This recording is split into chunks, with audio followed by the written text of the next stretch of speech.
Hello everyone, this is Shadow. Due to copyright restrictions on YouTube, I can't publish many of the audiobooks you love.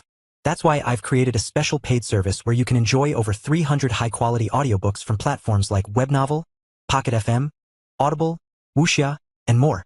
Each novel comes as a one-time purchase, no subscriptions, no hidden fees.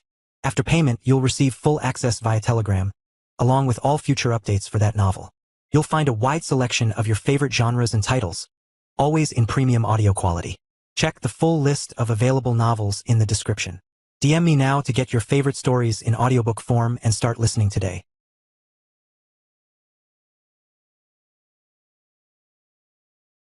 Chapter 13. 26 shots in bulk. Poison meant that this was Remy's time to shine. She had been working on analyzing and recreating the potion, hoping that it would contain the answers to advancing others to the mythic rank more quickly. Without understanding a fundamental rule, and a large dose of immortal realm or divine energy, that was where they would remain, but in this mortal world nobody could complain about being mythic ranked and standing near the peak. I've got enough to make an antidote to the mana poisoning. It will push them slowly upward. So warn the teachers that royal rank students will be regular events now. But it might also make some of the overlords advance. The overlords were doing fine handling the change on their own. Carl didn't sense any poisoning from them. But the effects on the awakened rank students who had been in the trial tower were immediate, and the children were too traumatized by the destruction of the academy to do much about it on their own. Half of them still thought that they were in the trial because they had come out, and everything they expected to see was gone. I have an antidote coming for the mana poisoning.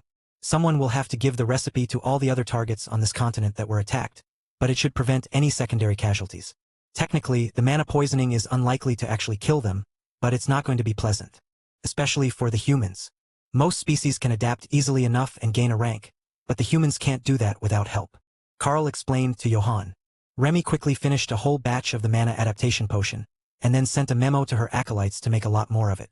The ingredients were abundant in the tiny world and her own space, so they had them on hand.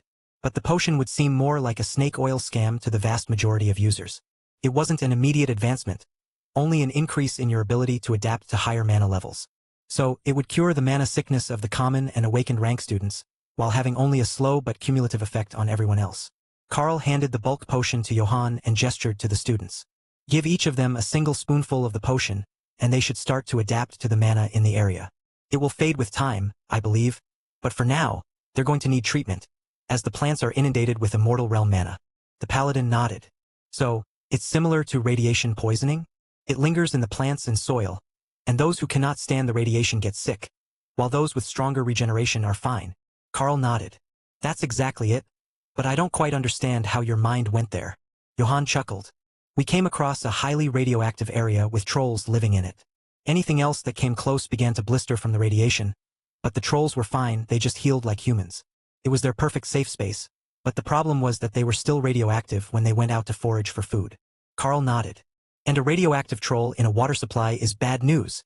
Johann paused for a moment as he decided the best way to solve this issue, then took out a small chemistry class beaker from his inventory. All students, please line up. We have medicine for the treatment of the aftereffects of the attack. The invaders left a mild toxin on the area, and we are working to inoculate you all against it. It's a bit of a rush job, but I will get through you all as fast as I can, he explained. The students laughed as he dipped the beaker into the cauldron and used it like a shot glass for the students, but nobody said anything to the paladin. They were already starting to feel the effects of the mana, making them dizzy and nauseous.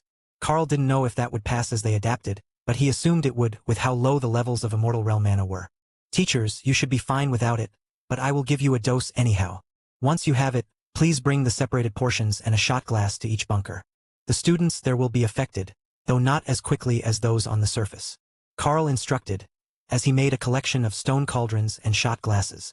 He could have made buckets, but it was an alchemy potion, it just wouldn't be right to package it up like leftover soup, and the regular potion bottles were a terrible size for the purpose. Not even a lid? One of the teachers complained as Carl filled the cauldrons. Just put it in your inventory. No risk of spillage that way. But I suppose I could make a lid for the cauldrons. The teacher waved his hand dismissively and put away the cauldron.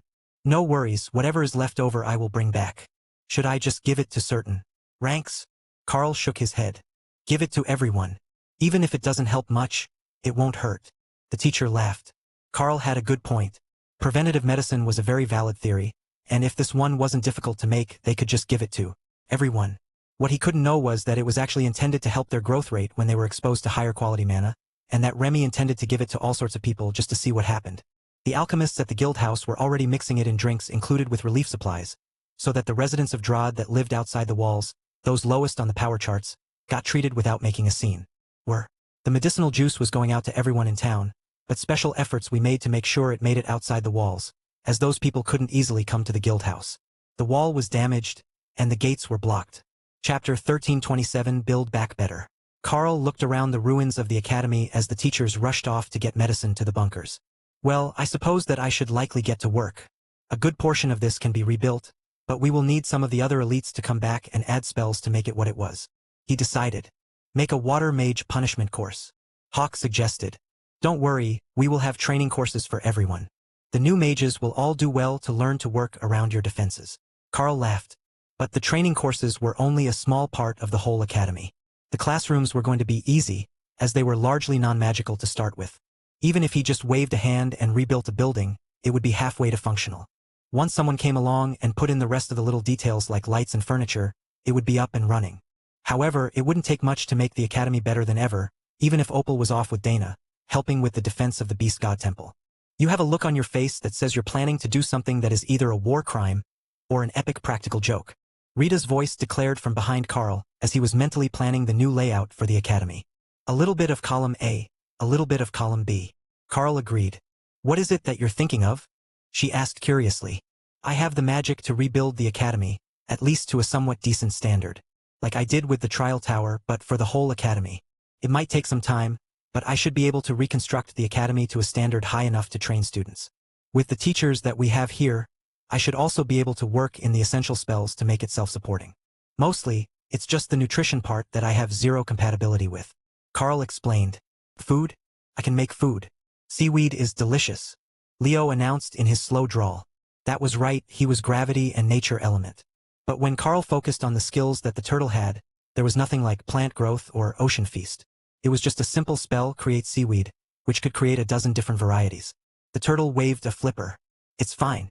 Just ask one of the clerics for some spices, and I'm sure humans will like it too. Thor thought that the turtle had a point. The seaweed looked pretty good. But maybe if you wrapped it around rice and beans like those cakes that they fed to the horses at the temple. That could be even better. Dried so it's crunchy. Leo agreed.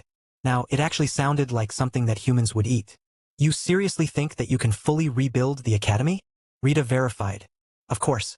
You don't get to mythic rank without having a few tricks up your sleeves. But I also have a crafting-related trade skill.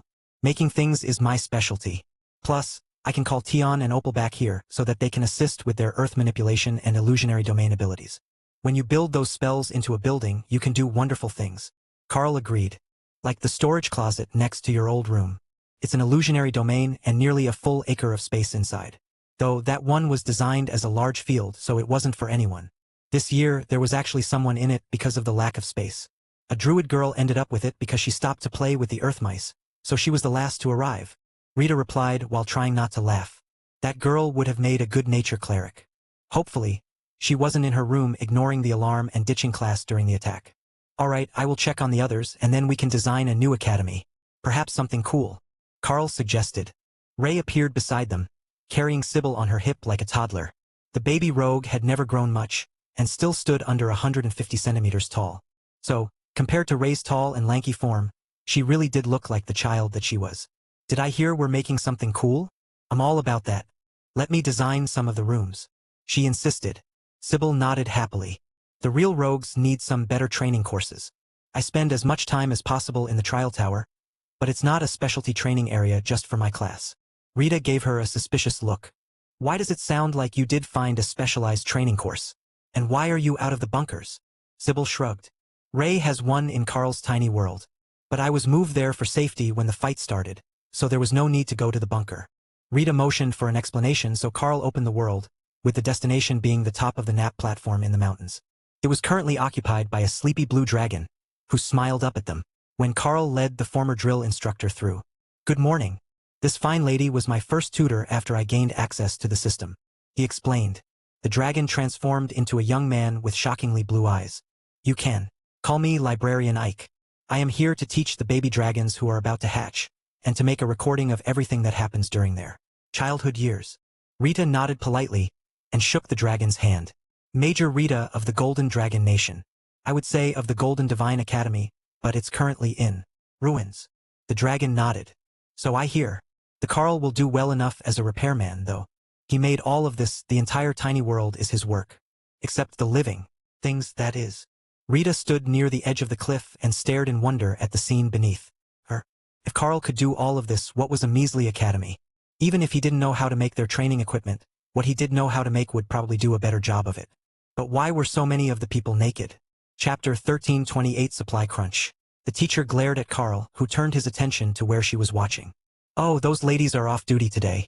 The beach is the common gathering point for the resident druids and nature clerics. If you've ever tried keeping clothes on a nature cleric, you will know that it's a lost cause, so I don't try. The only ones who do try are the male dragons. He explained. I laughed and nodded. The ladies are refreshingly honest, but we are seriously outnumbered in here. I would never get all my work done if I indulged all their whims. We've already lost Oben. Carl chuckled at the blue dragon's description of the situation. Speaking of duties, can I get a create food spell from you? I recently bonded with a false island flying turtle, and he's got compatibility with the nature element. The blue dragon nodded and handed Carl a thin book. Create food was the most common grade of the food creation spells, and only made rice and beans or oatmeal. It was far from perfect, but it was only 3 pages as a skill book, so every blue dragon carried around a stack of them, just in case they found potential cleric recruits. Carl learned the skill and Leo cheered from his space. Now he could make side dishes to go with his seaweed. Thank you. He greatly appreciates it. It will also help with my rebuilding efforts. The Golden Divine Academy needs some renovations once Opal and Tion return, so I plan to build some food creation spells directly into the new kitchen, he explained. Oh, that's a great idea. You should ask the druids at the Drod Guild House, though. They've got better versions already carved into nature stones. A most curious thing that you don't see many Orcish druids. I suggested. Right? I forgot that they could make those. The dragon gave a full-throated laugh. They sell them at the guild store. A few dozen a week. Carl shrugged. He hardly paid attention to the inventory at the store these days. There was just so much else going on that the store mattered more to the residents of Drod than it did to him. Especially today after the attacks. Carl mentally checked the guild store and poached 2 royal-ranked, advanced food creation stones, then checked in with the guild. How are things in Drod? We're almost done with the attacks here, and now it's all aftermath. Carl asked Mick, as the vampire was the least likely to be swamped with work at the moment. We're doing all right. Almost all of the crafters are out right now. They are mostly from classes with healing skills, so they're on rescue teams. The dwarves from Burra have come to offer assistance in rebuilding the city, and we've got them housed in the crafting cavern, near the forges where they're comfortable. Other than that, we're just short on all sorts of potions, but the alchemists are busy with the mana poisoning potion. Making 100,000 doses is a lot. We've sold out of everything that was on the shelves, and we've got a huge list of orders for necessities when we can make them. That will make the crafters happy, except that all the myths realize the Darklight host has an actual store here, so they've been bothering Sapphire for the good stuff. I think that the old lady is going to eat someone soon. You know how it is when myths suddenly come into money. They immediately buy a shiny new toy, she explained. Yes, that sounded like exactly what they would do, especially as they had been drinking all day as they fought. Drunken impulse buys when you had a pocket full of cash in a lower-cost city were nearly irresistible. How is the guild doing for money? Carl asked. We're all right. The mythic beasts didn't have any special attributes, so they weren't individually expensive. With the money that we've paid out for the meat, we lost over a month of revenue, but we're still doing all right. Mick replied happily. The mythic rank visitors had already started to barbecue the frogs out in front of the guild house, ones that they hadn't sold to the Darklight host, and she had managed to sneak a shredded frog barbecue sandwich earlier. The energy levels in the food were crazy, and she could feel her body's innate power level improving, even after she had taken the potion to avoid mana poisoning. It wasn't common knowledge that the potion actually increased your affinity for new mana, instead of blocking it to prevent poisoning, so the situation was completely unexpected to Mick and many others. Anything else important happen? Carl asked. They learned about the crafting cave. It's pretty busy in there now, but we've got it under control. The Guild Alliance leaders are holding a meeting at the tavern in the cavern, and I think they'll be spending the night, but the rest mostly just went in to make custom orders with one of the master craftsmen. The market is pretty empty as well, even the spices sold out. Thor sent over some new spices and veggies from either his space or the tiny world, but stock is going as fast as they can set it out. That made sense. Who could tell what flavors of mythic frog would be best? Sounds like you have it under control. You are welcome to break out the good dwarven ale for the day's more important visitors. The stuff that the inn usually keeps out front is good, but not guild leader good, if you know what I mean. I'm not sure if the constructs will do it on their own. Carl added. Oh, that's no problem. They listen to Naksha, and she's been keeping order in here since the fighting stopped. The death energy made her dizzy, so she couldn't do much but yell at people and absorb it. From the sound of it, they were going to have a bunch of totem-ranked members soon. So, Carl targeted others with his guild message. Steve, Raj, Hugo, we need overlords to Drod City. Tell them to get a shot of the mana poisoning potion. And then help with the cleanup. The lingering immortal realm mana will help push them toward totem rank. The myths won't really notice it, but if we have overlords near the bottleneck, they might advance with just a few days of recovery work in the city. I will ask the Darklight host to put them up overnight so they don't have to take the portal home. Then, he relayed the information to Mick, Tessa and Naksha, who should all be around the guild house. Got it. We have room for them in the crafting cavern. Most of the others are bunking with locals in the Stone Chapel district, so we're not too crowded. Nobody seems to be rushing to get back to Xylaz today, Tessa replied. If Carl's guess was right, Ophelia and Lotus should be in the Redwood Sprawl. Right now, doing the healing tree routine and making dinner for the homeless. That was their usual disaster response, and the sprawl would be intense with immortal realm mana. It was no loss for them to remain across town. Chapter 1329 Formal Approval. Once he was finished talking to the guild, Carl pocketed the 2 stones he had recovered, and then focused on Rita, who was holding up a map of the academy in front of him.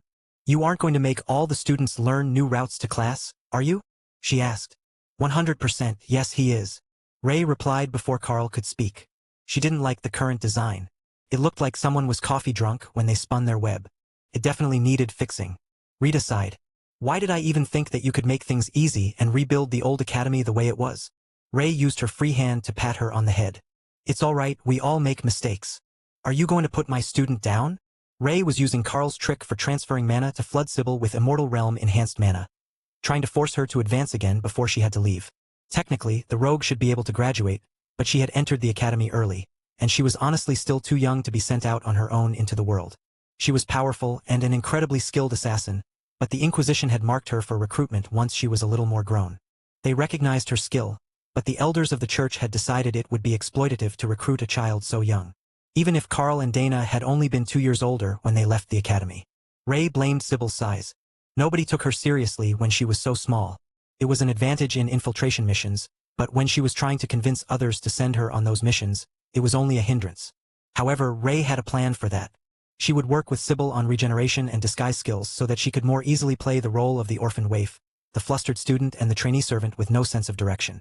Almost excellent ways to blend in with her surroundings on urban missions for the Inquisition. And by the time that Sybil realized that she had stopped aging, her role would already be set. The only other one that they had who could potentially do stealth infiltration in that manner was, never mind. Neither Kara nor Tion would be any good at infiltration. Kara would end up robbing everyone just to see what they had, and Tion was too adorable to be unobtrusive. Ray reached into her space and set out a map, with a whole campus complex built around a central structure. Originally, it was designed to be around a spider goddess temple, but putting it around the trial tower in the same spiderweb pattern would work just as well. The goddess approved of the tower. This is my plan for the new academy. See, there are open-air training grounds, indoor training areas, classrooms, and dorms. I even left specific spots for torturing water mages and disassembling armored cars. Ray announced proudly. Why those 2 things in particular? Rita sighed. They're our favorite training methods. Rita nodded slowly. We will have to bring this to the headmaster and the others before you get started. They will have the final say on whether or not the design gets approved. Ray gave her a sly smile. Or, I could just have the Carl start building it, then ask for forgiveness later. A wise person told me it's easier to get forgiveness than permission. Rita glared at Carl, who shrugged. That's probably not my fault. Her expression didn't change, but Carl couldn't blame her. Telling her that he didn't bother waiting for apologies and just left someone else to deal with the aftermath once he was finished doing what he needed to do most likely wouldn't help his case. Rita took out her phone, then frowned when she realized that it was completely dead. EMP from the divine lightning attacks. The generator needed to be reset as well. Johann informed her as he strolled over with an empty cauldron. Damn. Alright, I need to go find the headmaster. Carl has plans to rebuild the academy in a new layout, and I'm not letting my name be anywhere on that paperwork. She insisted. I will help you find him. Ray and Carl laughed as the 2 elites took off, running from any chance of responsibility. But they had left so fast that they hadn't even waited for him to say that he could see the headmaster over by the tower. So, when Carl simply opened a portal and stepped through with Ray, the two elites arrived to find that Carl was already with the headmaster. Damn it! How did you even get here? Rita asked. Portal. But I can run faster than you can as well. You should have gone to look for him somewhere that he wasn't. The headmaster shook his head in dismay. If this is how you treat your friends, I wouldn't want to be your enemy. Now, what was it that everyone needed to tell me? We have plans to remake the academy in a more organized pattern. All we need is your approval, and I can get started on the reconstruction. Carl suggested. Let me see the plans. If it's suitable, I don't have any objections to letting you redesign the academy's layout. The trial tower is a wonder, and the students would surely appreciate more of your special flair in their academy life. Ray smiled at Sybil. You hear that? He's going to let us add all the good things to the new academy design. Oh, this will be so much fun. I got big plans for the Rogue training grounds. She was going to have a wonderful time designing new training programs. Whether the rogues could survive Ray's trials without a safety mechanism and healing spells was a completely different issue. Carl handed over Ray's design to the headmaster, who glanced at them, then immediately turned his attention to Ray. You do know that this is the Golden Dragon Nation, not the Spider Goddess Nation, right? He asked. Ray nodded. It's no problem. Your dragon gods and my spider goddess get along just fine. I'm sure that they won't mind that the spider web is more efficient than your randomly placed clusters of buildings. Chapter 1330 Room to Expand. More administrators came over and began making copies of Ray's design, while adding markings and notations. Originally, Ray had decided what went where entirely in her head. There were no notes on the blueprint. But now, there were marks for what went in each classroom, which dorm held what students, and then pages and pages of side notes on what the academy staff would like to see added to the various facilities. It was definitely not a short list, either. Part of it was that they wanted to keep the different sorts of dorm rooms intact, along with the unique advantages and drawbacks so that students could choose and learn the value of compromise. Some of the drawbacks were only a major issue if your neighbors were obnoxious, like the walls that transmitted the sound of training. But others were a constant annoyance, which could be mitigated with a change in behavior. To the academy, both sorts were a test of mental fortitude and character, a measure of how well the trainee elites could handle stress and overcome adversity. Similarly, the rewards were a test of discretion, one that Carl had failed brilliantly. All of the supposedly hidden features of the room had been quickly revealed not just to his tutor, but also to Dana, who spent more nights in his room than her own. Sybil had at least attempted to keep the curtains closed and pretend that the garden outside didn't exist when the teachers came in to speak with her. But Sybil also didn't have a Dana-equivalent friend, that all the teachers suspected was actually a friend with benefits. Carl had no idea that his reputation was so thoroughly unwholesome back at the academy, or that he was considered a living legend among the boys of the current generation. The one who had been the fastest ever to advance to commander rank, who had graduated early to work on the most classified of projects before saving the nation in public fashion, and who had done it all with the campus beauty at his side. It was so utterly unfair that the new generation of elites in training could only dream of being him. The number of small changes that the teachers were making continued to increase until finally Ray decided that she had enough. They were losing track of her vision, wanting to move buildings into unsuitable spots, and it was time to put an end to their nonsense. All right, I see what you want out of the buildings. We will make it all work. Don't worry too much about it, even if it doesn't look like it will fit where I put it. It will. She insisted. Everyone turned to Carl for an explanation, as it was clear that Ray was not about to give one. We can use illusionary domain and reality warp to create expanded study areas and altered room geometry. It's a bit challenging to describe until you have seen it in action, but I assure you that Ray is correct. This design will work with your requests. He offered. That wasn't totally convincing, but he was the one that had all the power, so if he was going to rebuild them an academy to replace the one they lost, then they would shut up and accept it. If it wasn't enough, they would expand upon the initial design later. That part was probably inevitable. The population of the Golden Dragon Nation was growing, and an increasing number of students were coming to the academy every year. So, unless they built a second facility, they would eventually need an even larger capacity school. We should make lots of extra dorms. One huge pack is stronger than two small ones, Thor suggested. Oh, a high-rise condo, like we had in the capital. Remy agreed. Like coconuts on a palm tree? Leo asked, unfamiliar with the concept. No, there are people all the way up, not just at the top. That could be fun. Like stacking rocks really high. Ray quickly altered a few things in her plan, then nodded. We can make it work with up to 10 stories of dorm rooms. Or we can do more and use illusions for the levels so the outside only looks like 10. The beasts did the mental calculations, and then realized that all the existing buildings here were 4 stories or shorter. Well, they had been before Carl squished them. But that meant going to 10 stories would already double capacity, even without adding any new dorm buildings. But Ray's plan also had many more buildings than the old layout, and they were much more efficiently designed, with connecting walkways to complete the spiderweb pattern. This would be much more efficient, but it was also a security measure, as they could lock down the walkways with illusionary domain, and make intruders fight their way through ever-increasingly creative scenarios to move between buildings. It was going to be so much fun. Where do we start? Rita asked, ignoring the disturbing feeling that she got when she saw Ray silently plotting her next move. The first steps are to clean up, and then I suppose that we can work our way out from the tower. Ray, do all the bunker entrances line up with the building? Carl replied. Ray shook her head. No, some of them are in silly spots. But once we clean up, we can fix them. Having the bunkers not be directly under the buildings will make it easier for some of them to get back out again if they have another incident. Rita nodded in agreement. With so many of the bunkers buried under rubble today, it would have actually been better if some of them hadn't been directly under the buildings, and the exits were more easily accessible from an open area.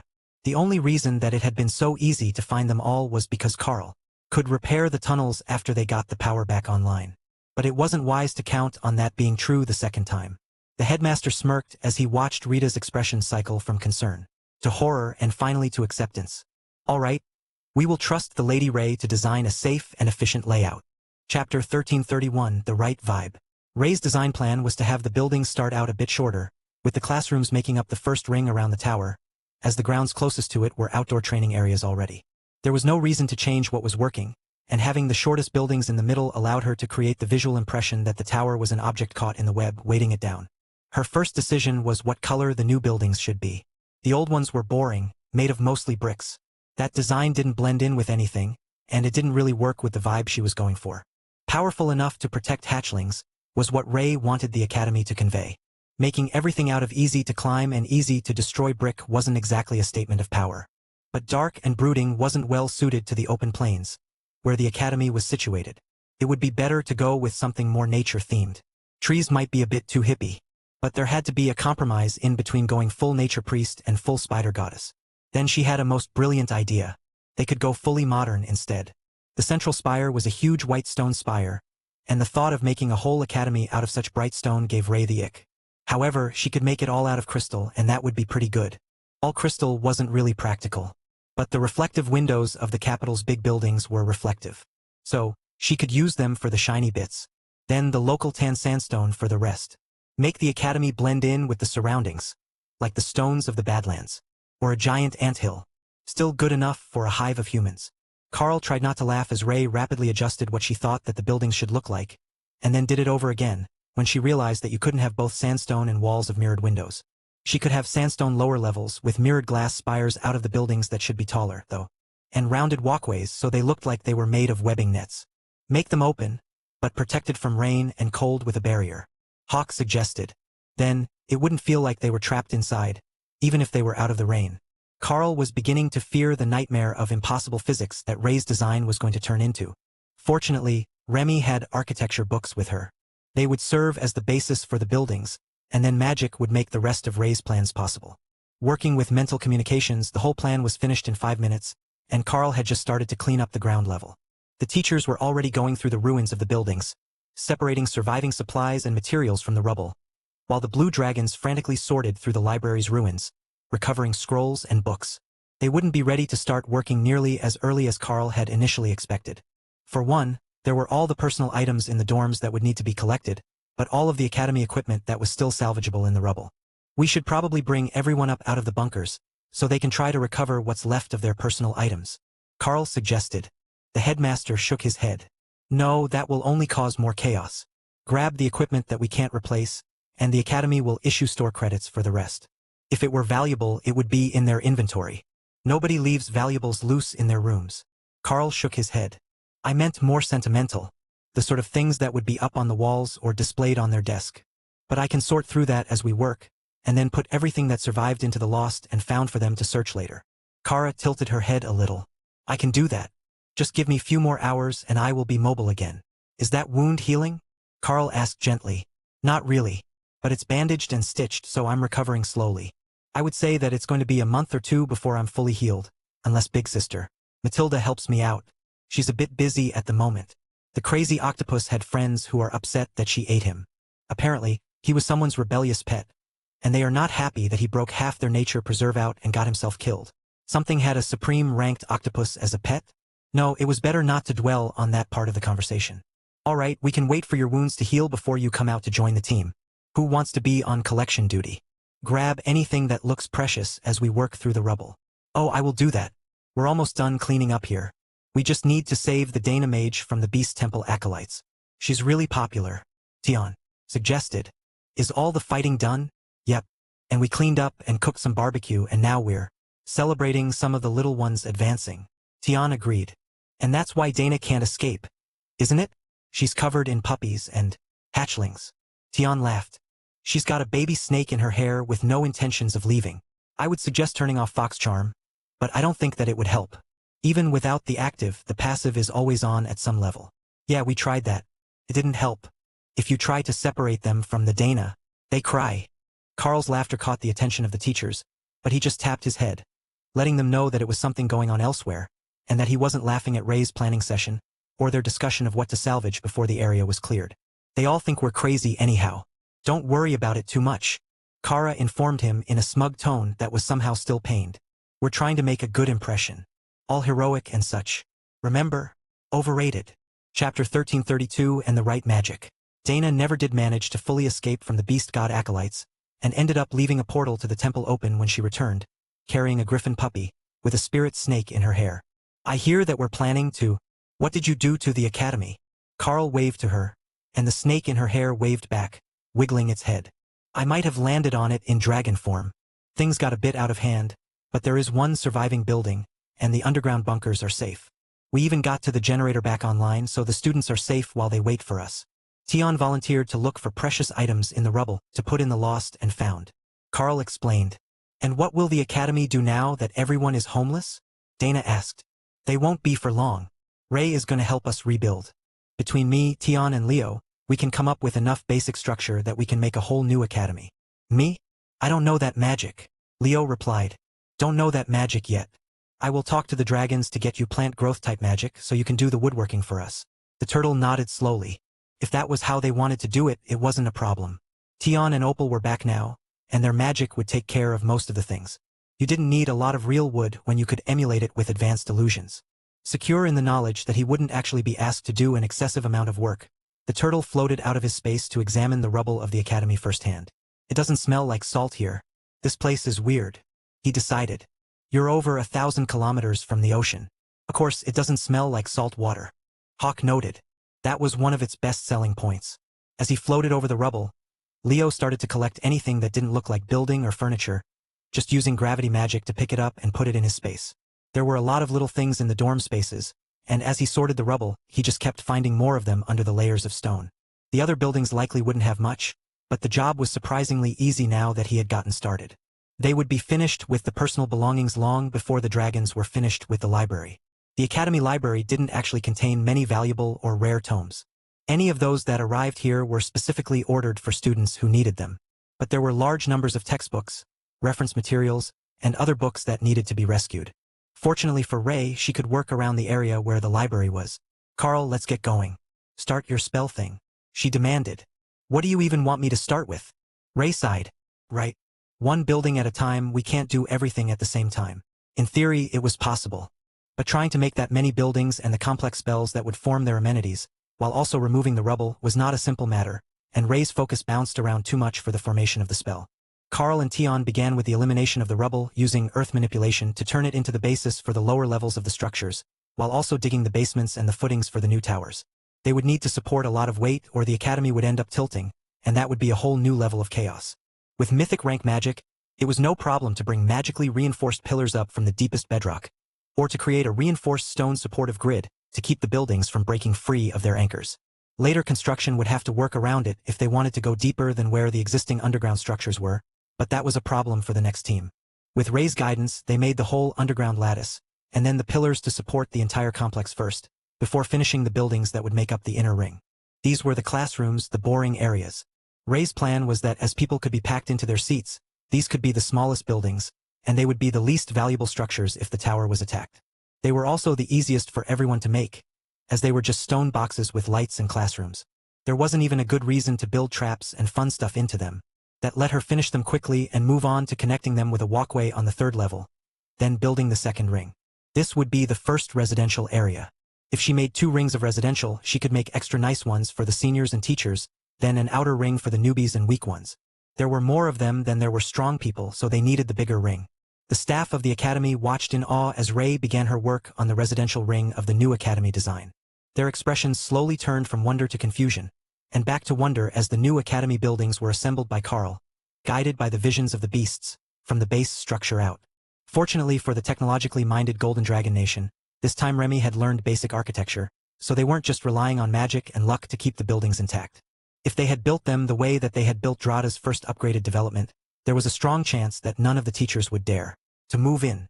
As it was, the teachers' major concern was all the additional magic that Carl was adding, and the dozens of rune-carved stones that Leo was floating around and dropping into the basements of the new buildings before the structures were added. A little warning about what they might find when they moved in would have been nice. Chapter 1333 Interior Enhancement. What are we allowed to do to the inside of the residential area? Opal asked as Carl finished the first ring of residential buildings. Nothing that will actually hinder the students who are staying in the dorms. I am going to add runes to create suite by suite illusionary domains for you to shape. Just try to add things that will help them train or study, and make them for at least half warrior classes. There are always so many more base warriors than anyone else that we don't want to run out of suitable rooms for them. Carl explained. Got it. I will work on rooms for the warriors, then make half of them work for other classes as well. Everything but clerics, right? If I remember, the clerics get their own place. Opal agreed. That's right. They have a separate academy where they learn all the religious doctrine and the magic that is specific to the clerics. Remy, can you go find me a blue dragon and get us some nature magic type spells for Leo? Tell them that I have 2 new spells that I will donate to their library in exchange. But I don't have time to make them until I'm finished here. Carl instructed. Will do. Oh, I should bring the Wendy back. No, she's busy in Drod doing the same thing that we are. Never mind. Remy decided. The young Oni demon had gained the demonic array masterclass, and she had the runecrafting skill, so she was particularly well suited to making new buildings that were imbued with creative forms of magic. More people collaborating on how to do the interiors would make them much more fun. Even Ray agreed. Carl considered the dilemma for a moment, then smirked. I have the solution. He opened the tiny world just a bit, letting in the mana of the immortal realm at a very low dose, so that he could use it to modify the mana of the space later, but also help the hatchlings grow. Then, he went looking for people who weren't busy. Librarian Ike, Birdie the Red Dragon, and Button plus Lyric, who was supposed to be accompanying Button anyhow. Ladies and gentlemen, sorry to wake you from your naps. However, I need your assistance with the spell. I will extend the group ritual to you, and you will be pulled into a mind link to help us reform the academy. We need your inputs and specific magics to help us properly form dorms for students. Carl explained. To say Button was excited to be included might have been the year's greatest understatement. I get to help. Nice. Okay. Hey, I can hear your thoughts. Wow, that building is huge. Sister Birdie, can we have a huge shining tower too? With a blanket fort on the top. The Red Dragon laughed. Yes, we can make one later. First, we will make the new school for the humans, and then when we get home we can talk about making new buildings for the hatchling school. It would be a real-life practice run for the upgrades to their living spaces in the tiny world. It took them a few minutes to get up to speed on what Ray had already done, and the interior layout of the dorms, which were rapidly being changed as Carl mentally copied the runes for the illusionary domain, spell onto the walls of every suite. That, they realized, was where they came in. What the caster visualized could come to life in the illusion, and Opal would make it permanent. Reality Warp, her new mythic ranked skill, was perfect for creating rooms. They would be mythic ranked solid objects, and even if they were destroyed, the whole room could be reset to default state by a teacher in a matter of seconds. That gave them a lot of leeway to work with, while the creativity of the beasts and Button made the rooms much more interesting than anything that Birdie or Ike would have added. If you needed that sort of creativity, why call us? Ike asked. Because I don't know all the spells that need to be added. If you focus on adding a spell into the illusionary domain, I will be able to understand the runes needed to imbue the effect. It's a workaround to my limitations, like having you enchant an object for me to add runes to. Only, you're adding real magic to an illusionary world. There are a few things that you will need to make on your own, though. I need nature stones for the kitchens, and I need someone to teach Leo, our hard-shelled friend, how to use plant growth magic, so he can rebuild the gardens and forests around the academy. At mythic rank, it will be much faster for him to do it than to have anyone else try. Carl explained. The blue dragon smiled. I will give him the spells he needs now. We have them all prepared for the nature dragon-type hatchlings, plus some extras, in case someone eats a book they were supposed to learn. Button laughed at his words, and the dragon sighed. You couldn't give a baby dragon anything without them trying to eat it. Getting them to understand that books were for learning took constant supervision until the newborns understood that a full mind was just as important as a full belly. Ike handed over a stack of books, and Leo came down to join the group, instead of floating overhead where he had a better view. Sister Opal, you should make a separate illusion where they can stand and work on rooms. It's easier to visualize if you're in the illusion that needs to be. Tion stared at his new brother in shock. That was absolutely brilliant. They had been on the ground, trying to visualize the changes they wanted to make to the rooms, when they could have just made the rooms inside an illusion, and then had Opal imprint the vision onto the magical runes. Chapter 1334 Dorms Done. Carl smiled as the group started to get excited, and Leo pressed his nose against the stack of books. Skill learned, plant growth. Skill learned, advanced food creation. Skill learned, create water. Skill learned, mend object. Those were all spells taught to the clerics, including the basic repair spell that Tessa and Lotus had used dozens of times to repair their clothing and equipment in the past. Now, Carl usually just made new things to replace the broken ones, but that hadn't always been an option, and mend object, or the advanced versions that the clerics had, was a lifesaver. Carl continued to add runes to the rooms as Ray, Remy, and Kara shaped the buildings. Then Opal, Tion, and the others formed the interiors. Opal made them a simple workspace, where they could add effects and decor to the rooms. Don't spend too much time per room. We've got thousands to do, so just make a dozen or so templates, and then you can apply them to every residential floor. Carl warned. Opal mentally grumbled. 12 room designs for a whole tower was no fun. But the Carl was right about making thousands of individual ones taking far too long. Already, Sister Ray was 3 buildings ahead of them on the construction, and she was getting faster as she practiced. These are the newbie buildings, Tion explained, so that the dragons would understand what they needed in the rooms. All right, we will save the elaborate additions for the teachers and senior students. Wait, are these apartments or dorms? Why does that pattern have a kitchen? Bertie asked. That one's for the alchemists. Tion explained proudly. If they weren't alchemists when they arrived, they soon could be, with a fully stocked lab space in their room. Or it could just go to a foodie like Hawk, who would make fancier dishes than what the cafeteria offered. He did recall the bird saying that getting raw ingredients and cooking for yourself was an option before. But the units didn't usually have a full kitchen. At most, a hot plate and a small fridge. That was already pushing the culinary limits of most of the students, and when there was professionally made food available downstairs, it wasn't a big deal that the dorms didn't have much for cooking facilities. The new layout was sure to cause some staffing issues, though. Every residential building had a cafeteria or restaurant at the bottom of it, which spread the cooking staff over many new locations, and Carl had no idea if they had enough staff for that. Should we add staff to the illusions, now that the dragons are adding spells to create food? Opal asked. That's not a bad idea. A scary lunch lady is necessary to every cafeteria. Thor agreed. Carl chuckled at his insistence. If he saw that old lunch lady now, she wouldn't be nearly as scary as when he was a baby bird that didn't know whether he could take extra plates of raw meat. But he also had the mystic cooking skill, so they could make a really good lunch lady. The dragons didn't realize what was going on until Carl started to form the spells for the kitchen. What are you doing? Ike asked as Carl formed the runes to add the chefs to the building. I'm helping them sort out staffing. We have the mystic cooking skill available to many of our staff members in Xylaz, so I thought that adding some constructs who could use it here in the kitchens of the academy would benefit everyone. The meals that they make can add bonuses to the one who eats them, so they should be more effective at training students than just letting them go by trial and error. The Golden Dragon Nation is lagging behind both in skills and resources, so I intend to give them a hand up, and allow them to at least compete to the best of their abilities on the continent. That way, they shouldn't be left behind or invaded as the mana level starts to increase. They're getting more totems on this continent now, and that suggests that they will start having mythic leaders soon, similar to the Dragon Isles. But this continent isn't at all prepared for that change in power levels. Carl explained. That's a lot of words for, I'm helping my friend's power level, isn't it? I asked. No, we've got other buildings in the complex for that. This one is just dinner. The blue dragon smirked at Carl's flippant answer, but he wasn't lying. Blue dragons always knew when someone lied to them, but the process wasn't destined to be as horrible as he had expected. Once the first building of a design was up, they directly duplicated it for the adjoining buildings with identical rooms and basic enchantments in each. The amount of mana involved was immense, and the buildings were recreated from the ground up, with runes engraved in every room as it was constructed, then protective spells layered over the entire structure. The dorms for the teachers were nearly the same in design, except that Ray made them into proper apartments, with separate bedrooms, a full kitchen, and a suspicious number of hardpoints to hang training equipment from. What she thought that the teachers were going to be training for in their rooms was a mystery, but when Carl asked, Ray was adamant that any fewer would lead to a shortage. Overall, the whole complex turned out rather well, Carl thought. He still had hundreds of runic enhancements to make, but the kitchens had a cook that could make their food products, the dorms had furniture, the connecting hallways had security traps, and the building itself was protected by an eternal lightning barrier, so that nothing under the mythic rank was likely to cause serious property damage in the future. All that was left were the smaller details, and then bringing everyone out of the bunkers to retrieve their personal belongings from the lost and found piles. Chapter 1335 Double the Fun.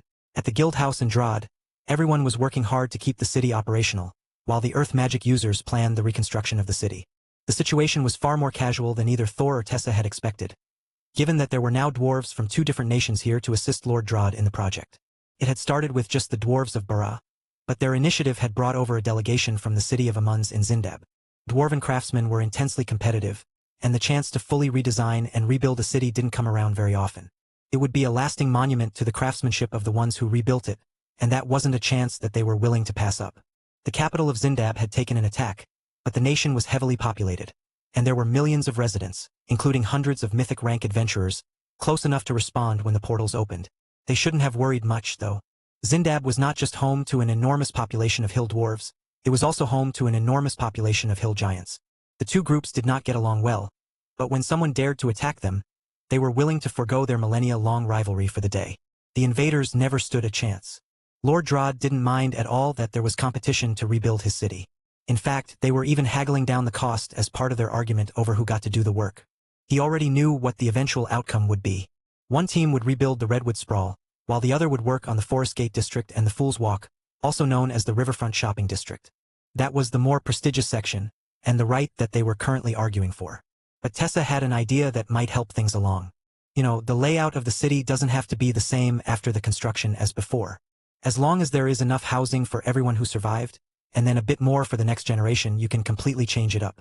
Why not expand the shopping district to both sides of the river, and add a few more bridges? Well, the bridges need repair anyhow, so you could just expand them as well. Our craftsmen from the Darklight Host are already working to rebuild the Frostfire Gate district outside the walls, so there isn't nearly as much worry about emergency housing, and you can just focus on making the inner city into somewhere that people would actually like to live. The 2 districts that took the most damage were both older districts, primarily occupied by workers, so they'll need a bit of everything, and this is a chance to make all new landmarks for them. She repeated, trying to bring them back on track. Right. How are we going to work this? On pure visual appeal, structural integrity, or something else? One of the dwarves asked. Tessa smiled. Oh no, that would be too easy. Sturdy buildings are a given with you making them. So we will go on 2 factors. Visual appeal and sales. Whatever team can create a shopping district that draws more customers over the month after completion wins. Then we can judge the residential areas separately on efficiency, resident satisfaction, and any other factors you would like. That was enough to get the dwarves going, and within minutes, blueprints were being made and the arguments between the 2 sides nearly stopped. Other than sporadic insults about the differing design styles of the other group.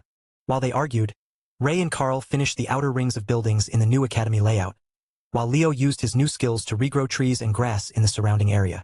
The students needed somewhere to train outdoors, and Leo was certain that they also needed sports fields to help them unwind.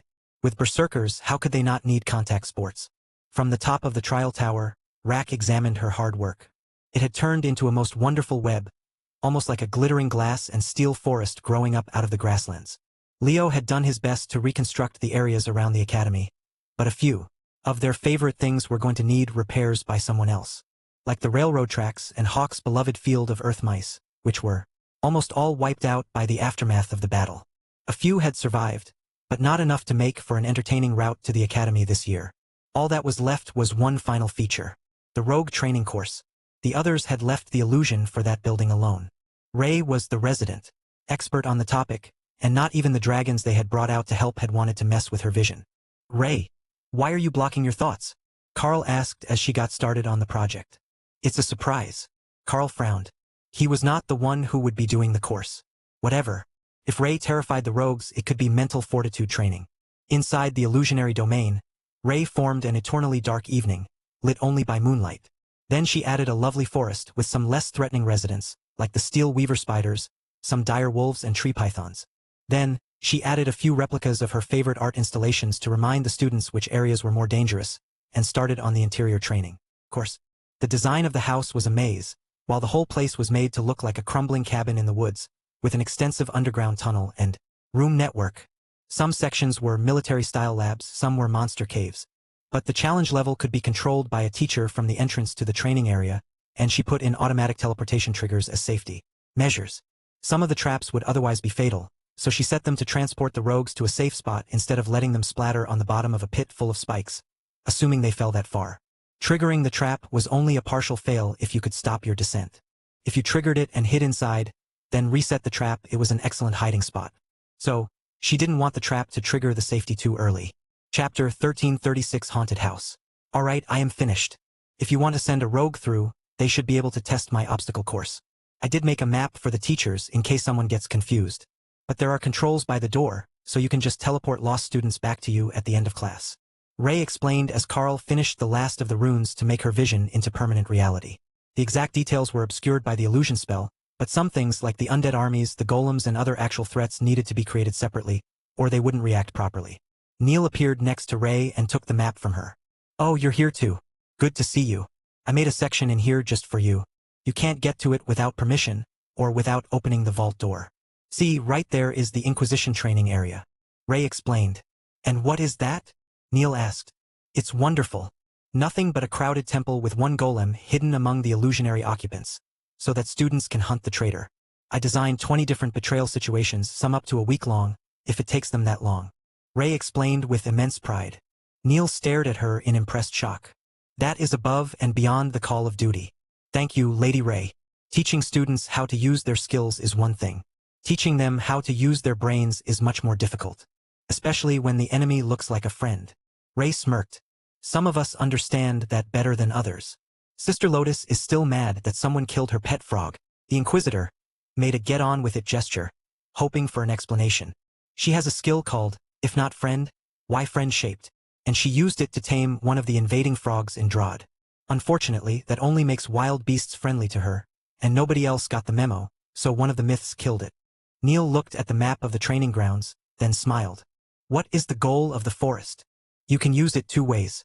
Either to test combat abilities, or you can set a prize in the forest and have the students hunt for it with strong monsters around. That should test their stealth skills and their navigation abilities. Ray offered. And how many of the students should we expect to cry or wet themselves the first time they enter the trials? Not more than half. Neil laughed at her estimate. If nothing else, it would make their rogues into hardened elites and not soft school children by the time that they had to go out into the world. Then he turned to one of the teachers, a young man in leather armor. Professor, would you like to test the trial grounds? Lady Ray is quite creative, and you have many self-rescue skills for individual missions. There are safety measures installed as well, but someone needs to test the layout to ensure it's suitable. Neil winked at Ray, who smiled at the teacher in a way that made his blood run cold. He definitely got the feeling that this was not a child-friendly installation. All right, you set the scenario and I will run through a mission. He reluctantly agreed. Neil nodded and stepped into the training area, then stifled a laugh at what he saw. There was a floating magical screen with training missions right at the entrance, so he picked a building exploration one and called for the teacher. Come in. The professor stepped in with his eyes closed, to keep from being blinded by the change of light, then immediately shrieked when he opened them. His blade was in his hand, and his heart was beating hard in his chest by the time that he realized the gruesome sight in front of him was not a zombie giant, but a pair of hill giants impaled on spikes and used as lantern holders. Gods, what is wrong with you? Are you trying to scare me to death? He demanded. Hey, they were here when I arrived. The mission is to find the hidden intelligence in the basement of the house. The scenario doesn't provide any information other than that it's in the basement, and that there are guard animals on duty, so approach stealthily. Neil informed him with growing glee. Ray was quite proud of her art installation. It was a huge hit on the battlefield the first time that she had brought it out. But here in a dark forest, with the art moved back into the trees, it was even better. What the original needed was just the right setting. Here in the dark, with the glowing stones in their eye sockets, the corpses of the giants gave a menacing presence, enhanced by a bit of trickery from Ray's work, so that anyone who entered would feel the ominous aura that properly suited her training grounds. The rogue class teacher quickly schooled his expression, and activated a stealth skill to move to the open door of what looked like a decrepit cabin. But he didn't enter. First, he circled the house, looking for side entrances, basement windows, and anything else that would give him a hint about what he would find inside. The basement had a single light, not enough to illuminate the whole room, but enough that you couldn't move easily without risking being seen, should there be someone in the basement. Other than that, it was mostly open, loaded with stored trinkets and junk. That would make it harder to find what he needed, and the teacher silently cursed Ray in his mind. But Shadow Step took him into a dark corner of the basement, and the search was on. The only problem was that track magical items was leading him to a corner of the basement where there was no chance that the item might be in the piles. Carefully, he moved across the room and examined the wall that his skill was, leading him to a hidden door. Of course, it wouldn't be as simple a mission as digging through piles of junk in the basement. But without a specific skill targeting magical items, he would have had to check. That spider and the Inquisitor really knew how to mess with you. Chapter 1337 Elite Academy Life. Can more enter while he is working? Inquisitor Neil asked as he watched the replay from the teacher station at the entrance to the rogue training building. Ray nodded happily. You can come and go freely. It isn't an instance like the trial tower. But that also means if someone kills the living things inside, you'll have to use mana to replace them. Most of them are part of the illusionary domain and easy to replace. But some of the stronger ones are actual golems and summoned creatures. Those will take more mana. The adjustment for the power level of the creatures inside is here on the panel. I set it to default to commander rank, which is manageable for all the teachers, but you can turn it all the way up to totem rank if you want. The rogue stared at Rack for a moment, and the spider shrugged. What? Your skills will get rusty if you don't practice, and I give you another 4 hours before you're forced to advance to the totem rank just by standing here. Still, a totem-ranked haunted forest was a bit excessive in a facility designed to train children. Carl watched their interaction and decided to add a few details for clarity. The spell itself is mythic rank. The fact that it stops at totem ranked is for safety. You see, the mythic blessing reduces damage by 90%. So, the core structure of the spell will only take 10% damage from totem ranked targets, meaning that it is easier to repair and maintain. But it also will only take 1% damage from students, as the totem and mythic blessings stack. At that rate, the natural regeneration of most of the elements in an illusionary domain will cause them to self-repair without anyone having to take direct action. He explained. That is true for every training building that we constructed. So, if someone can find Professor Tank, he can go wild in the Berserker training room without worrying too much about damaging stuff. Well, as long as the students are in the safe room. The aftershocks of a totem-ranked battle normally cover many kilometers, so they'll be bouncing off the walls of the domain. Ray added. That was one complication that they hadn't been able to remove. The illusionary domain could only be so much bigger than the building that they put it in, but the shockwaves of a high-level battle covered quite a large area, as evidenced by the lack of any standing trees within 50 kilometers of the academy. It was a good thing that Carl and Ublek hadn't fought a running battle, or they would have almost certainly gotten 1 or 2 towns within the radius of their destruction. While the foliage wouldn't survive any better next time, there might still be some buildings standing if another similar fight occurred over the academy. It wasn't much, but even if Carl crashed down on the rogue training building, it would only punch a hole in the roof. That is going to be incredible. You did create some extra space in the dorms, right? Neil asked. Ray nodded, then winked at him. I also made an extra building styled as apartments, just in case you have a sudden surge in teaching staff.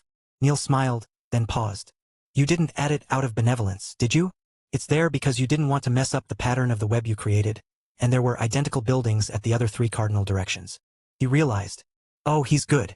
Yes, I put it there for symmetry. But the current teaching staff only needs 2 buildings, and not even all of the 2 buildings, so there is an extra for teachers and a building for guests. Ray explained. Ray designed enough space for the student population of the academy to triple.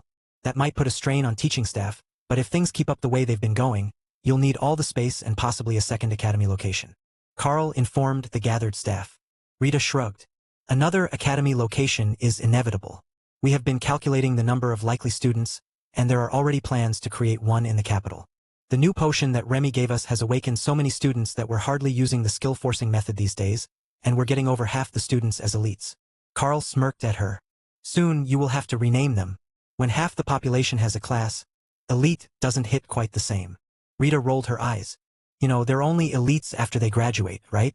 We're considering changing the graduation requirements so that only the strongest gain the title of elite, while the majority of the population might have a class but not the status. It will be hard on the pride of the older generations, but many of our students have already started to call us legacy elites. They know that things have changed, and the new generation is growing faster than any before them. Look at Sybil. She's already as powerful as I am, and she's barely old enough for a standard admission. Carl shook his head. Sybil is a special case. How are her cars doing, by the way? Still sensitive. Most of the time, she wears earplugs to dampen the excess noise. But when she's working, they're possibly her most valuable asset. You can't even hide by staying perfectly still because she will hear your heartbeat. Rita explained.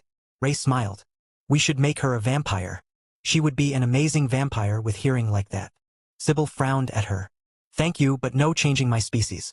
How would you even do that? Ray shrugged. There has to be some way. I'm sure that if I asked Nilla he would know the answer. You would like him. Nilla is funny, and his blood smells like cookies. Sybil rolled her eyes. She was not the least bit interested in how the vampire's blood smelled. Chapter 1338. Let them out. Should we start letting everyone out of the bunkers now that the new academy is complete? The headmaster asked, eager to get the rest of the day underway. I don't see why not. Just get some teachers to work the lost and found pile. Everyone will be eager to recover what they can of their personal belongings, and then you can start sorting them into their new dorms. You might want to send the teachers through first, though. If they know the layouts, they'll be better prepared to get their students into the right room for their skills and personality. Opal's avatar, an elf with her wings on its back, waved at Carl to get his attention. We still have illusionary replicas of the rooms active. They can just look inside and pick the one that they like best. I will lock the doors as we run out of each specific design in their designated building, she suggested. That sounded like a much more efficient method than making the teachers sort it out and analyze the choices. Fortunately, they had watched the process and had some idea what each dorm was like. That would let the students with individual tutors have an advantage. Well, the individual tutors who were powerful enough to have been on guard above ground. So only a few dozen of them at most out of thousands. Headmaster, you can start bringing everyone up at your discretion. I recommend one bunker at a time, but you can prioritize however you want. Carl offered. The headmaster nodded. The best way would be to get the teachers settled first, but they couldn't take all the teachers out of the bunkers and leave just students. There would be panic, and that would slow down the rest of the process. So it would be best to settle the teachers last. They could help the students get settled, then find their own new dorms at the end of the day. They would also have the most personal items to replace, as the students arrived with nothing, and everything they had was likely to have come from the academy warehouse, which was collapsed but mostly salvageable. Looking at the collection of resources, Carl had to sigh. It was junk. It was all junk. Fortunately for the academy, they had a solution already created. The new supply room could turn out metal weapons and armor made of higher-grade materials, and while they might not be enchanted, much less runecrafted, they were still better than what was available before. Earth manipulation couldn't make some of the higher-grade metals, which were imbued with mana and carried their own magic. But for basic metals and stones, there was no trouble at all. Could even make mana jade up to overlord quality. Good enough for anything that the academy would be turning out in the near future. Even on the Dragon Isles, if you were getting close to overlord rank, you were normally well past your school years. But he really should teach the skill to a few teachers in the crafting section how to use runecrafting so they could make better stuff for the students. They had given the Golden Divine Academy a new garden, an illusionary domain with excellent growing conditions and intensified mana, thanks to a mana crystal designed to emit excess into the area. But while that would help them grow replacement magical resources, someone still needed to make the armor and weapons. Remy giggled at the thought. Full role reversal. Now, we're back making a whole new academy, and providing the resources that they didn't have to help us. Next, you'll have to start teaching classes here, become a guest lecturer and complete the loop. The thought was hilarious to Remy, seeing Carl teaching a whole class full of children. Then, it occurred to her that it could happen with whole classes full of baby dragons, and suddenly it made a whole lot more sense. It was just that humans weren't cute enough for the thought to make sense. If it was beasts, then it was completely normal for the Carl to be the one teaching them. The first bunker's residents began to make their way to the surface, and Carl noted that it was mostly the Berserker class students, along with the agility warriors, who trained in the same section of the courtyard. With all the old buildings gone, he had lost his points of reference. But the students had it much worse. They didn't know that the old academy was gone until they reached the surface, and saw that there was a gleaming city built where their homes should have been. Professor Tank? What happened? Where are we? Has anyone seen my lucky bottle cap collection? The Berserkers asked all at once. The academy was attacked and heavily damaged. It was rebuilt while you were in the bunkers, and now we are going to get you settled into new dorms, so that class can start tomorrow. Tank insisted. Classes 2 days after the academy was destroyed? Shouldn't we at least get a long weekend out of this? One of the boys pleaded. Tank frowned, then looked at a calendar from his inventory. All right, we can give you 1 extra day off. No more than that or you'll get fat and lazy. The Berserker smiled at the big man. Everyone in the Berserker class knew that Tank couldn't go more than a day or 2 without training, and that extended to his students. Getting a 3rd day was already an exception. What they didn't know was that Tank had just realized that he could have a whole day to himself, testing the new training facilities with other teachers near his power level, if they gave the kids a long weekend. The lost and found. also known as the personal items we managed to recover from the rubble of the old academy, will be open tomorrow. For now, everyone line up single file next to this door. Inside, you will find an illusionary domain with a representation of each of the dorm room styles available. You will pick one that suits you, and inform the teachers on duty, so they can assign you a dorm. Tank informed them. Certain doors will not open for you. If you can't open the door yourself, you can't choose that room. Having someone else let you in will not make the room available for you to choose. Senior students get better dorm room options. Sorry, not sorry. Opal's avatar added. Chapter 1339 No Patience. Getting them to wait patiently in line was a lost cause. None of the students knew how many of each room were available, and everyone wanted to be the first to choose. They also didn't know that they were the first bunker to be released, which made it even more fun for Ray and Opal to watch. Even if they all picked the same one of the warrior-focused rooms, there weren't enough of them in this group to use them all up. The first few students walked in, looking through the open doors until they found one that they thought was promising. Nobody wanted to waste time and risk the good rooms being taken by the person behind them, so it was a quick glance, and if the room looked good, they would go in and check. Seconds later, a terrified shriek, followed by the roar of a bear, and then the cheering of a student came from one of the dorms. What the hell is that? You can't put that in a dorm room. A mage stammered, clearly rattled. Oh, that's a berserker room. If you press the big red button, you get a random monster to fight on the balcony. Ray explained. Why? Ray shrugged. The berserker seems happy. Tank laughed. Press button, fist fight a bear. What's not to love? Ray smirked. It might also give you a vicious kitten to play with for half an hour. It's good that way. The big berserker thumped his thigh as he laughed, then shook his head with happy tears in his eyes. Now that's the sort of random generation that we need. Could be a dire bear, could be a more cat kitten. Either way, you get entertainment. All the berserkers in line began to eye that particular door. The student who had entered was a commander rank senior, so they could only hope that it was available to all of them, and that they would even get a chance to look at it, as the student was still fighting the bear. After a moment to recover, the mage checked a few more rooms, then settled on one that had a magical whiteboard, where he could write out spell theory and test it without wasting parchment. That was one down, and more students rushed forward to see if they could get exactly the room they had hoped for. The old method was both enlightening and disappointing to many of them. This way seemed like it was more fair, as they got a full preview. However, the rooms were still limited, and if they were too late, the good stuff would still be gone, just like had happened to them during their initial selection. The teachers had no intention of letting that tradition die. It was the first test that students underwent, and it helped build relationships as well as familiarizing the new students with their first skill.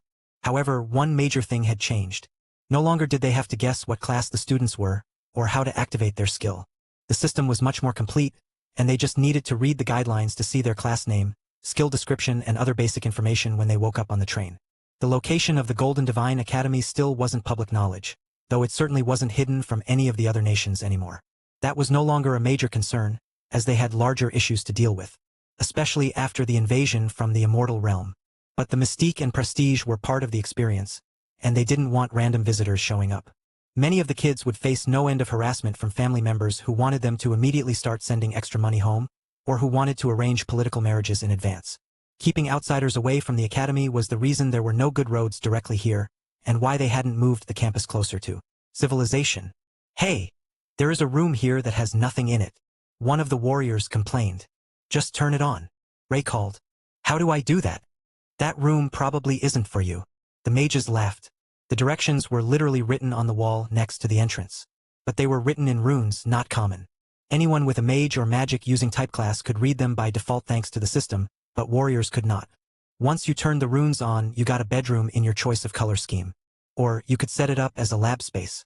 But when it was off, it was an open area for spell practice without risking your furniture. Remy was particularly proud of that room. A mage came forward to check it out, and then smiled happily as he realized what it could do. Oh, it even works for my alchemy and herbalism classes. Though that room with the balcony garden is probably better for herbalism and alchemy students. Why did they do this to us? He muttered as he examined the space. Having a clear answer for the housing options was no fun. There were at least 2 viable options for every class. Even the berserkers had a dorm option with a training dummy in the corner if they couldn't get one with the push to fight button. The training dummy room was one of the most common, as they were built with the ratio of warriors to others in mind, so they were unlikely to run out of them, even if most of the combat-oriented classes chose one. However, there was one door that hadn't opened for anyone yet. The students assumed that it was intended for either seniors or teachers, but really it was just reserved for beast tamer type classes and there weren't any in this group. It had sleeping quarters for large animals, an expanded area compared to the other dorms, and a larger than normal bed. One thing that they had learned from Thor and Kara was that given the option, sleeping next to someone was better than sleeping alone. Plus, most of the beast rangers had either Sero or more cat companions. If they couldn't come out and relax in the dorm room, they would quickly get grumpy. Chapter 1340 The Right Room. When the first group was nearly complete, the teachers brought out another bunker full of students, and the explanations were given again before the process repeated. As the students began to tell each other about the rooms that had already been opened, using the information from the students who had gone earlier and stopped to gossip before moving to their new dorm, the process became faster.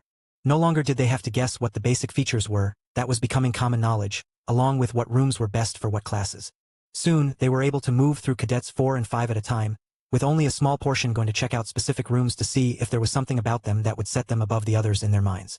That was making those at the end of the line concerned that they would not be able to get the rooms that they wanted, and Carl could tell that there was a good chance of a disturbance coming, so he decided to give them a bit of good news. Students, relax. The dorms for the junior and senior classes are different buildings. There is no need to fear that the influx of new warriors will take all the good rooms. There are many suitable rooms left in the senior class dorms, and most of you will even be able to choose an upper or lower floor for your dorm. He called. Is the new academy that much larger? One of the commander rank mages asked. It's nearly triple the capacity of the one that was here yesterday, both in instruction building size and dorm capacity. Fortunately for you, we also built indoor walkways between most of the buildings, so you can quickly and easily make it between your classes. Carl agreed. It would actually be faster in some cases to go outside and run across the open ground around the trial tower to get to classes on the far side of the web. But they would realize that over the next few days as they got used to the layout of the new design. While the students checked into their dorms, Carl checked in with Tessa and Thor to see how the rebuilding of Drod was going. Thor's mental voice was unconcerned as he detailed the situation. We have food stations set up in 4 spots around the city. Lotus and Ophelia have moved down by the docks because there are still ships coming in with wounded and damages. Some of the sea monsters escaped, but didn't go far. The medicine has spread all through the city. We gave it to everyone who would accept help. What else is there? Oh right. The dwarves are competing to see which side of the river will get more visitors once they're finished. And they're rebuilding the sprawl into a decent neighborhood. I still think that they're building too many houses for a herd this size, but dwarves can count, so they probably know what they're doing. We've got a lot of new people here now, but the city outside the wall is rebuilding fast. Wendy's dad and the furniture dryads are making the materials to rebuild outside the city, just piles and piles of bulk metal sheets and boards. The houses there were never good, but now they'll at least be made without leaks for a little while. Someone is making bricks too, but that's on the outskirts. The alchemists say that they need the tiny world open soon. They are almost out of healing potion materials, and they need some other rare stuff that's only in there. Carl made a mental note to check on the supplies in Remy's space as well. She had to be low by now, as she was donating to the alchemists twice a day. But before anything else, Carl reopened the tiny world entrance in the Xylaz Alliance house so that it could be accessed by the guild members who needed it, and the residents of the tiny world could move about as they needed. Not that they ever really left. But with emergencies going on, they might invite people in or take on a mission outside. Thank you. Oh, Button just went by looking for Lotus. Should I have someone follow her? Yes. Don't let her out of your sight until there is a guardian on her. If the little dragon wanders away, it will take days to find her again. Carl replied. It actually wouldn't. The red dragons had a tracking spell on her, and they would be alerted in the next few seconds that she had managed to run away. Birdie is here with Lyric. They will catch the runaway. Thor added a few seconds later. Leo laughed at the chaos as he floated above Carl's head, deciphering the new skills that he had been granted. The clerics hadn't been stingy, so there were a lot of new spells for him to use. He just needed to master them a little better. However, Ray objected to him growing vines up the sides of the buildings, no matter how cool it would be to have flowering dorms. This place also couldn't grow coconut trees, which was a disappointment. What was a world without coconuts? From Thor's thoughts, getting enough people to come and help out with Drod during their time of need was not going to be an issue. Their home nations trying to get them back home after were the ones who were in for a hard time. Once the dwarves had custom-built a new city to their own specifications, in an attempt to make it as profitable as they could, given the mostly demon and orc population of Drod, there wouldn't be a lot of incentive for most of these craftsmen to leave. At best, they might be lured back by a higher quality of living than what Drod could provide, given their lower power level. But with so much immortal realm mana soaked into everything, that might not be true for much longer. Chapter 1341 Why It Is. Carl was finally beginning to relax, with the students all sent to their new dorms, and the teachers mostly off to settle themselves in as well. The bunkers were empty now, though in need of cleaning. But that could wait until they replaced the lost supplies. Is this normal for your world? It sounds like this location should be one of the finest academies of the region, but they're so weak. One of the rescued demons whispered to Carl. This continent has a very low mana level, and it's only just beginning to recover from a downturn, where the planet's ley lines retreated below the surface. They truly are weaker than average, but the quality of their knowledge is quite impressive. Carl explained. The obsession demon didn't look convinced, but Dana had an explanation ready. They're somewhat the opposite of your group. You have latent ability, nearly as much as anyone on a mortal realm world can hope to obtain. But the immortals kept you from learning to utilize it properly. Here, the people are weak, but every demon can use at least 1 or 2 innate skills, and most can do much more. I know that Carl promised to help you all get classes sorted out when we were finished here, and I see that he's gotten to most of you already. But the real limitation that the people of the Golden Dragon Nation have is that they don't have the power to make durable spells. A mythic ranked being with proper training could shatter anything that they created with little more than a casual swat. So, all they can do is stare in frustration, knowing that they have spells and skills to solve a problem, but not enough power to use them effectively. She explained. Oh, that would be the worst. Knowing that there is nothing you can do is all the comfort that most of us in the cells ever had.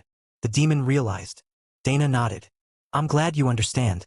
It's a frustrating time for them, but they're all happy to get upgraded facilities on a level that only someone as powerful as Carl could make. Now, they'll be good for some time. I don't know how long it will be before the next wave of attacks start, but now that our planet's guardian has advanced to legendary status, we might have a bit of a buffer. The demons who had come from the immortal realm all shared concerned looks, which made Dana highly suspicious. What do you know that I don't? She asked. You can't have legends in the mortal worlds. It isn't possible. Their mere presence will warp and alter the world. If a legendary chaos dragon remains here, there is no telling what will become of your world. Best case scenario, the world ascends to the immortal realms. Worst case scenario, the backlash from the fundamental laws of the mortal realm colliding with the legend's nascent divinity will tear the planet apart. He explained. So, you're saying that now that the planet's guardian is a legend, they can no longer effectively defend the world from invasion? Dana asked. Exactly. They might be able to hide the world to prevent most of the invasions. But they can't be here in person for more than a few months or a year at a time. It's the same when legendary heroes or their avatars are summoned to a mortal world. They are on a timeline to complete their tasks, or something horrible will happen. Dana remembered that from the children's stories. Heroes always needed to complete their task in a hurry before the enemy gained the power to control the world, or some other urgent reason. She had never considered that the mere presence of a legend was enough to upset the balance of the world. But her knowledge was from fairy tales, which could hardly be called a complete historical record. At most, the sentiment of the story was likely to be correct, but all of the rest of it was long since lost to time, despite the efforts of the Blue Dragons. We are going to have to arrange something with her if she can't be on the planet all the time. She's a chaos dragon, so she's often hiding in the chaos plane, but she has responsibilities here, and a whole nation waiting on her requests. Disappearing would cause great unrest. Dana sighed. I thought that you were going to say it would cause chaos. The demon replied with a smirk. If it would cause chaos, she would have done it years ago. So what do we do now? The elderly lizardfolk shaman asked, her face lined with worry. We wait. The chaos badger is still recovering from her fight, but after she is healed, she will be able to go speak with Supreme Lady Matilda. Surely, after all this time, she will have some sort of plan for the world she had been protecting for 100,000 years. Dana replied. The others looked shocked. It has been that long? Yes, she should have some failsafes in place to protect her territory. Though it is surprising that she hasn't raised any immortals. Dana shrugged. I believe that she did at some point, but they left for the immortal realms. Only a few immortals remained behind on this world, just enough to maintain the balance and stability behind the scenes. Fortunately, they hadn't lost any of them in this round of attacks. Then she might call some back from the immortal realm, right?